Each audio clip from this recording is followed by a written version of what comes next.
यासर, जनूबी अफ्रीका के दौरे में अगर मैं ये कहूँ कि हमारे बाएं हाथ के सलामी बल्लेबाज नौजवान साइम अयूब अपने करियर के इंतहाई अच्छे दिनों में थे तो ये कहना गलत नहीं होगा, लेकिन इन अच्छे दिनों में उनके लिए एक ऐसा दिन भी आया जब वो अनफिट हो गए। उनका दायां टखना जो है वो ज़ख्मी हो गया। 6 हफ्ते का उनको आराम दिया गया है क्योंकि टखने में फ्रैक्चर जो है वो बताया जा रहा है। सदर मुमलिकत आसिफ अली जरदारी साहब जो हैं उन्होंने फ़ोन करके साइम अयूब की तबीयत भी पूछी।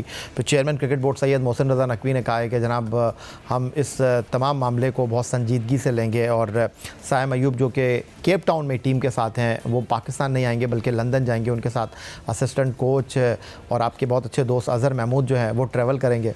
तो अब मैं आपसे ये जानना चाहता हूँ, अगर आपको याद हो 2009 जब यूनुस खान की क़यादत में पाकिस्तान ICC वर्ल्ड T20 जीता था तो आपको हैमस्ट्रिंग कोई प्रॉब्लम हो गई थी और आपकी जगह फिर अब्दुल रज़ाक आए थे। तो अब सबके जहन में ये सवाल है कि ये चैम्पियंस ट्रॉफ़ी खेल सकते हैं या नहीं? देखिए, बिल्कुल 6 हफ्ते का उनको बोला है। उसके बाद भी अब देखना पड़ेगा जब यहाँ पे आके उनकी फाइनल कंसल्टेशन उनकी जब यहाँ पे डॉक्टर्स के साथ होगी उसके बाद ही पता चलेगा कि उनको कितना टाइम पीरियड लगेगा। एक तो उनकी जो हीलिंग प्रोसेस है, क्योंकि कुछ हेयर लाइन फ्रैक्चर्स भी हो सकते हैं, कुछ थोड़े बड़े होते हैं। तो अगर तो उनका माइनर या हेयर लाइन कम है फ्रैक्चर तो उसमें तो उनको जल्दी रिकवरी भी हो जाएगी। और इनकी एज ऐसी है कि इस एज में थोड़ी जो हीलिंग प्रोसेस है वो जल्दी हो जाता है। तो उम्मीद यही है कि टाइम अभी है। और ये बिल्कुल आपने सही कहा कि एक ऐसे टाइम पे हुआ और ये पार्ट एंड पार्सल है।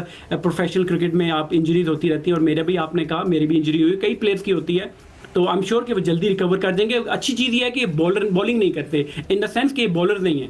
अगर तो बॉलर होते तो उसका थोड़ा सा लंबा टाइम लग सकता है इंटरनेशनल क्रिकेट के वापस आने के लिए। मगर अगर आप बात करते हैं ये बैटिंग करते हैं और जिस तरीके से खेलते हैं तो इनको तो रनिंग करने की ज़रूरत भी नहीं है। तो खड़े खड़े शॉटिंग खेलते हैं और अटैकिंग क्रिकेट खेलते हैं। तो इनको तो इंशाल्लाह ये टाइम पे फिट होकर पाकिस्तान के लिए दुआ। अच्छा यासिर, चूँकि आप कोच भी हैं तो थोड़ी सी मैं आगाही चाहूँगा आपसे, क्योंकि बहुत सारे लोग ये बात कर रहे हैं, हमारे फॉर्मर क्रिकेटर्स ये बात कर रहे हैं कि यार डाइव मारने की क्या ज़रूरत थी। हालांकि डाइव तो मारी नहीं साइम अयूब ने। वो कहते हैं ना जब बुरा वक्त आता है तो फिर आप कहीं भी हो आपके लिए मसाइल खड़े हो सकते हैं। तो ये एंकल जो उनका ट्विस्ट हुआ है जिस पे उनको जो है फ्रैक्चर हो गया है, ये कैसे होता है?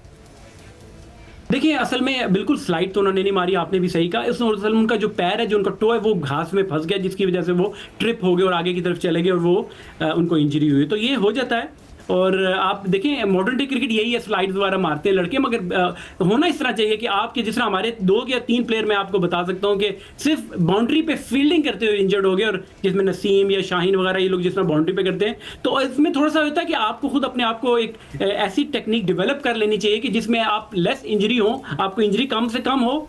और जहाँ तक आपने बात की इनकी, तो ये मैं ये समझता हूँ कि इन्होंने स्लाइड तो मारी नहीं थी। इनका पैर जो है था वो घास में फंस गया था और वो ट्रिप कर गए थे जिसकी वजह से ये इंजरी इनको हुई। अच्छा यासिर, ब्रेक से पहले मैं बात कर रहा था कुछ डोमेस्टिक क्रिकेट की और आप कह रहे थे कि हमारी जो डोमेस्टिक क्रिकेट है वो मॉडर्न डे क्रिकेट के तकाज़े पूरा नहीं करती।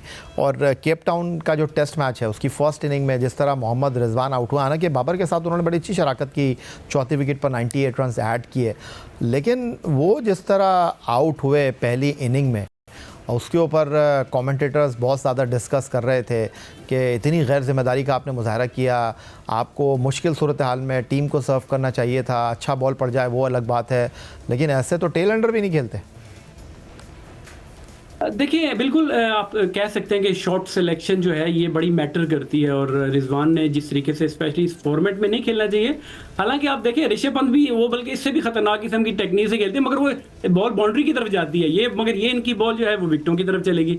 तो थोड़ा सा बेहतर आपको अपने आप को अप्लाई करना चाहिए और सिचुएशन देखनी चाहिए कि जब आपकी टीम ऑलरेडी आप स्ट्रगल कर रहे हैं, टीम आपकी नीचे लगी हुई है, तो इस तरह की गैर जिम्मेदाराना शॉट्स नहीं खेलनी चाहिए। अगर आप देखें, आप इवन आमिर जमाल की भी देखें, ऑल्दो वो बैट्समैन नहीं है, वो ऑलराउंडर हैं, मगर वो जिस तरीके से अगर कोई दूसरी टीम आप पे अटैक करी तो आपको थोड़ी देर के लिए होल्ड बैक करके बॉलों को छोड़ना सीखना चाहिए, बॉलों को डिफेंड करना आपको आना चाहिए जिस तरह की रिक्वायरमेंट है। आप मुंह उठा के शॉटें इस तरह मारेंगे तो यही फॉलो ऑन होगा और इसी तरह 50-55 ओवरों में टीमें ये आउट हो जाती हैं। और जाते जाते यासिर एक आखिरी सवाल जो इस वक्त बड़ा संजीदा मसला है पाकिस्तान क्रिकेट का। हमने देखा यहाँ पर जो केप टाउन टेस्ट मैच में हमारे फास्ट बॉलर थे वो 130 की रफ्तार पर बॉल डाल रहे थे और जनूबी अफ्रीका के जो बॉलर थे वो जनाब 140 की रफ्तार को टच कर रहे थे। तो अब आप के लिए सबसे बड़ा कंसर्न, सबसे बड़ा मसला ये है कि ये जो फास्ट बॉलिंग में आपकी रफ्तार है, आप पाकिस्तान से बाहर जाकर तो शायद मैनेज कर लेते हैं, लेकिन जब आप होम ग्राउंड पर खेलेंगे तो फिर आप पहला ओवर ही स्पिनर से डलवाएंगे।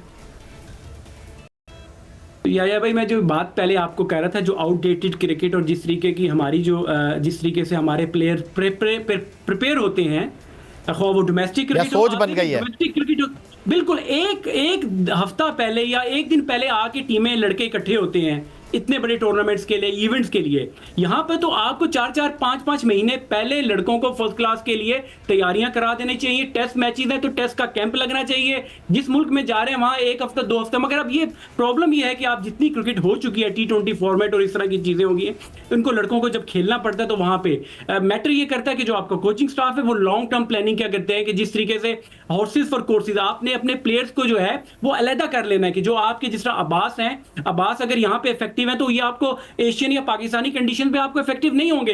वहां पर आपको पेसी बॉलर्स होंगे, मगर ये नहीं है कि आप घर से उठा के लड़कों को बुलाएं। और अगर आप साउथ अफ्रीका में आपका कोचिंग स्टाफ या टीम बैठी है तो एक ऐसी टीम भी होनी चाहिए जो कि पाकिस्तान में उन लड़कों को, जिन लड़कों ने आगे मैचेस खेलने हैं, उनके लिए 1-2 हफ्ते का ऑलरेडी कैंप लगाएं ताकि वो मेंटली और फिजिकली तैयार हो। जाके देखिए अभी यही प्रॉब्लम है, बिग क्वेश्चन मार्क उन पाकिस्तानी फास्ट बॉलर्स की। अगर वो पहले इनिंग में अगर वो 120-25 की स्पीड से कर रहे हैं तो चौथी इनिंग या सेकंड इनिंग में हमारे प्लेयर इस काबिल हैं कि वो दोबारा आके ग्राउंड में आके उसी लेवल की बॉलिंग करें। तो ये पाकिस्तान के जो थिंक टैंक है, पाकिस्तान क्रिकेट बोर्ड को ये सोचना पड़ेगा कि ये आपने अपने प्लेयर्स को सेपरेट करना है। ये T20 लीग में जिस तरह लड़के अभी भी जा रहे हैं, अगर आपने चैंपियंस ट्रॉफी आपके सामने है तो आपके प्रीमियम बॉलर बांग्लादेश में आपकी फर्स्ट क्लास लड़के, फाइनल चल रहा था ये इस पे UBL कॉम्प्लेक्स कराची में, आपकी आधे से ज्यादा लड़के जो हैं वो लीगें खेल रहे हैं। तो ये यहां से आपको पता चलता है कि आपकी सीरियसनेस कितनी है।